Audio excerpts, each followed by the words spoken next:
Hello বন্ধুরা, তোমাদের bike চালানোর সময় কি কখনো এমনটা হয়েছে যে পিছন থেকে কাঁপাকাঁপি করছে, ভাইব্রেশন করছে, পিক আপ দিলে একটা ঘাট ঘাট আওয়াজ করছে? তো বন্ধুরা, এরকমটা হলে ভিডিওটি শুধু তোমার জন্য। তো আমার কাছে একটি গাড়ি এসেছে, চালানোর সময় পিছনের স্পকেট থেকে একটি লাফালাফি করে, ভাইব্রেশন করে, ঘাট ঘাট আওয়াজ করে।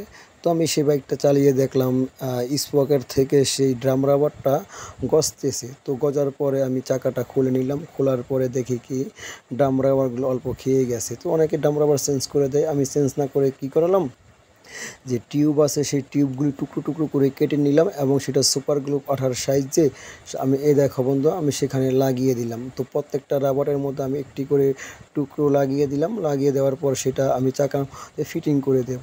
তো বন্ধুরা, আমি সুজন বিএম হোন্ডা সার্ভিসিং সেন্টারের পক্ষ থেকে তোমাদের সবাইকে স্বাগতম। তো বন্ধুরা, যদি ভিডিওটি ভালো লেগে থাকে অবশ্যই একটি লাইক করে সাবস্ক্রাইব করে দিবে।